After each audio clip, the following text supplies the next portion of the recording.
स्वागत है आपका सिटीजन वाइस में। मैं हूं शब। सिटीजन वाइस में अब वक्त हो चुका है दिन भर की कुछ खास खबरों पे नजर डालने का। तो आइए देखते हैं क्या है आज की खास खबरों में। बिहार विधानसभा चुनावों को लेकर सियासी गलियारे में हलचल तेज हो गई है। इस बीच समाजवादी पार्टी के राष्ट्रीय अध्यक्ष अखिलेश यादव ने बिहार के राजनीतिक परिदृश्य को लेकर अपनी भविष्यवाणी साझा की है। उन्होंने कहा है कि इस बार चुनाव में नीतीश कुमार चुनावी दूल्हा की भूमिका में रहेंगे और जबकि तेजस्वी यादव मुख्यमंत्री बनने की दौड़ में प्रमुख उम्मीदवार साबित होंगे। अखिलेश यादव ने अपने बयान में जोर दिया है कि बिहार की राजनीति में गठबंधन और समीकरण इस बार अहम भूमिका निभाएंगे। बीजेपी के दूल्हे जरूर हैं, लेकिन वो केवल चुनावी दूल्हा है। ये नीतीश जी को केवल चुनावी मुख्यमंत्री बनाया हुआ है, चुनावी चेहरा है वो। चुनाव के बाद वो चेहरा नहीं होंगे। बिहार बदलाव मांग रहा है। बिहार बेहतर, खुशहाली और तरक्की के रास्ते पे जाना चाहता है। बीजेपी एक षड्यंत्र के तहत, कहां सोचिए, इंडिया गठबंधन नीतीश जी को प्रधानमंत्री बना रहा था और आज केवल चेहरे के लिए मुख्यमंत्री हैं वो। मैं आज आपसे फिर कहता हूं, बिहार की जागरूक जनता भी ये जानती है। जितने विपक्ष के लोग हैं वो सब मंचों से कह रहे हैं कि केवल नीतीश कुमार जी को चुनाव के लिए रख रहे हैं आगे। चुनाव के बाद भारतीय जनता पार्टी उन्हें मुख्यमंत्री नहीं बनाएगी। और आप पूछ भी सकते हैं कि किस आधार पे ये बात कह रहे हैं आप। सर, आपने महाराष्ट्र में क्या हुआ? महाराष्ट्र में क्या हुआ और दूसरे प्रदेशों में भी हुआ। जिनके नाम पर जीते उन्हें वो मुख्यमंत्री नहीं बने। मध्य प्रदेश में मुख्यमंत्री कोई और बना। तो भारतीय जनता पार्टी केवल उनको सामने रख रही है और वो बीजेपी के दूल्हे जरूर हैं, लेकिन वो केवल चुनावी दूल्हा है, पद के लिए दूल्हा नहीं है वो। ये आप भी सब जानते हो। अखिलेश जी, अमित शाह ने बिहार चुनाव को लेकर बयान दिया है कि विपक्ष के लिए नो वैकेंसी का बोर्ड लगा है। न बिहार में सीएम की गद्दी खाली है, न दिल्ली में पीएम की। वैकेंसी जनता बनाती है। ये कोई अखबार में ऐड से या किसी के ऐड से नहीं चलता है। जनता जिसको चाहेगी वो वैकेंट हो जाएगा। और अभी यूपी में आपने देखा कि कितने वैकेंट हुए। देखिए, जो लोग क्या दावा कर रहे थे, कितनी बड़ी वैकेंसी हो गई। और वो वैकेंसी ऐसी हुई कि आपके बगल में गंगा किनारे प्रधानमंत्री जी भी लाखों वोट से हार गए, क्योंकि कई लाख से पहले जीते थे। कई लाख वोट कम हो गए उनके। तो वैकेंसी तो जनता लोकतंत्र में बनाती है। और इस बार जनता इसलिए बनाने के लिए तैयार है क्योंकि 20 साल का कार्यकाल और जिस तरह से ट्रम्प, अमेरिका जो सबसे ताकतवर है आर्थिक रूप से, वो अमेरिका समय समय पर आईना दिखा रहा है। कल सोचो क्या कहा कि हमारे देश के प्रधानमंत्री किलर हैं। सोचिए, क्या आप कल्पना कर सकते हैं कि एक अमेरिका आपका मजाक उड़ा रहा हो, जैसे हम ये कहें कैब में किलर लग रहे हैं। इस भावना से वो प्रधानमंत्री को बोल रहे थे। सर, और फिर टैरिफ आपके बनारस में आसपास मुबारकपुर कितना बुनकर सफर कर रहा है। सोचो, कितना बुनकर सफर कर रहा है। आपके टैरिफ लग रहे हैं। टैरिफ लगने का मतलब क्या हुआ? आपकी अर्थव्यवस्था चौपट हो रही है। वो अपनी अर्थव्यवस्था को आगे बढ़ा रहे हैं। चीन से समझौता कर रहा अमेरिका। मैंने पढ़ा नहीं क्या बातचीत हुई, क्या समझौते हुए। और जो देश आपकी जमीन छीन रहा है, गाजीपुर में अगर आप जाओ, पूरा आंकड़े निकाल के देखो, 1 इंच की जमीन पर सर फूट जाता है। लोग मर्डर कर देते एक दूसरे का। खेती को लेकर के 1 इंच जमीन इधर उधर हो जाए मेड़ की तो झगड़ा हो जाता है। वो अलग बात है कि अंग्रेज आया, जमीन बांटता चला गया, लेकिन यहीं पर उसकी यादगार है। सर्कल।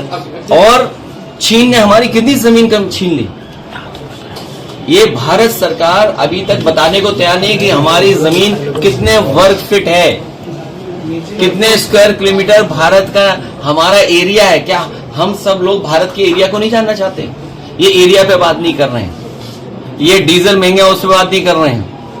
बताओ खाद कहाँ मिल रही है, डीएपी कहाँ मिल रही है, बताइए आप। किसी दुकान में मिल रही है? किसी क्या कारण है कि डीएपी खाद नहीं है, बताइए। किसान लाइन में लगा है, कई जगह जान गए किसानों की, लाइन में गए। धान बताओ क्या खरीद गया, बिहार दूर नहीं है यहाँ से। खाद बताइए और धान क्या रेट मिल रहा है धान किसान को। जो एक्सप्रेसवे समाजवादियों ने बनाया था, इसके किनारे मंडी बननी थी, हमारे गाजीपुर के किसान खुशहाल हो जाते, मंडी बनती थी, कीमत मिलती है अगर पैदावार की, सब्जियों की, अनाज की, लेकिन मंडी नहीं बनी। जो गांव पखनपुरा कहाँ गए हमारे विधायक मनु अंसारी, जिस गांव पखनपुरा नहीं रहने दो मत ब्लॉक, उससे आगे नहीं सड़क बड़ी, 1 इंच सड़क बड़ी हो तो बताओ, यही सड़क चली जाती बिहार। वो सोचिए अभी तो बन रही है। मैंने इसलिए छोड़ दिया था वो 20 किलोमीटर, क्योंकि एनएचआई ये कहता है कि एनओसी नहीं मिलेगा आपको अगर आप एनएचआई के बगल में टोल रोड बनाएंगे तो मुझे उम्मीद थी कि बक्सर से जो सड़क आ रही है वो जुड़ जाएगी, गाजीपुर हाजीपुर हाईवे बन जाएगा। बताओ क्या स्थिति में हम लोग।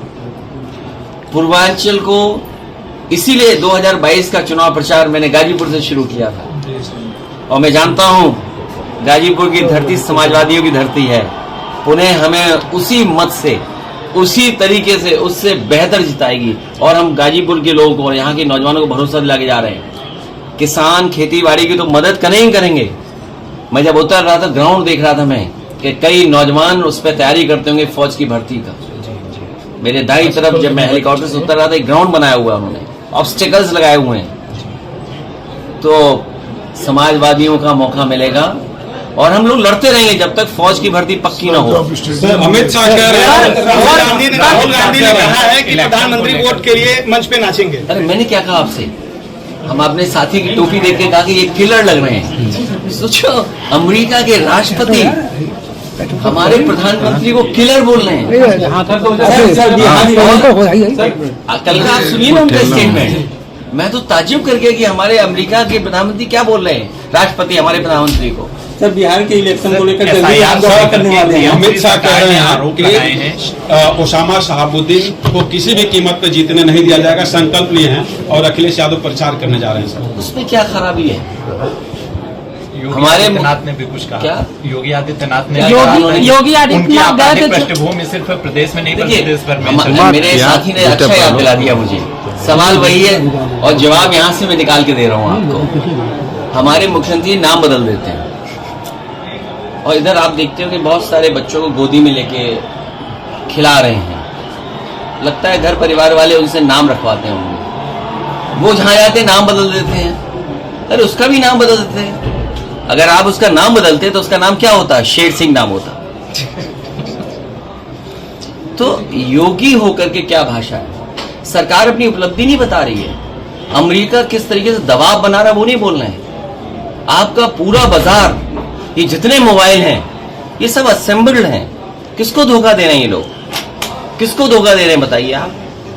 और जिस तरीके से हमारे सरकार के मुख्यमंत्री जी हमें आपको उलझाए हुए इस तरह भाषणों में, आंध्र प्रदेश गूगल का, मेटा का सबसे बड़ा सेंटर बनने जा रहा है। सबसे ज्यादा वहां पर इन्वेस्टमेंट आने जा रहा है। सोचिए हम और आप क्या देख रहे हैं, क्या बताया जा रहा है हमें और आपको। और सबसे ज्यादा इन्वेस्टमेंट कहाँ आ रहा है? आंध्र प्रदेश में आ रहा है। सबसे ज्यादा इन्वेस्टमेंट तेलंगाना में आ रहा है। सबसे ज्यादा इन्वेस्टमेंट तमिलनाडु में आ रहा है। हमारे मुख्यमंत्री न जाने क्या क्या बता रहे थे कि कौन सा इन्वेस्टमेंट आने जा रहा है। सर, राहुल गांधी को लेकर एक सवाल है। राहुल गांधी ने कहा है कि रिमोट कंट्रोल से अभी तक नीतीश कुमार की सरकार चल रही थी और अब इसके परिवर्तन का समय आ गया है। तो आपको नहीं लगता है कि वो दूल्हा ऐसे वो माला किसी को पहना दे रहे हैं? तो माला जो पहनाने का है दूल्हे को पहनाई जाती है माला, और रिमोट नहीं। ये रिमोट की बात ही नहीं है। 100% आप भी जानते हो, ये जितने चैनल है जागरूक लोग सब जानते हैं कि नीतीश जी को केवल चुनावी मुख्यमंत्री बनाया हुआ है। चुनावी चेहरा है वो। चुनाव के बाद वो चेहरा नहीं होंगे, कोई नया बैठाया जाएगा। नीतीश कुमार मैं कह रहा हूँ तेजस्वी मुख्यमंत्री बनने जा रहे हैं। हम सब लोग उनके समर्थन में, और न केवल समर्थन है, सरकार चलाने में जो कुछ हम लोग सहयोग कर सकते हैं उनको रास्ता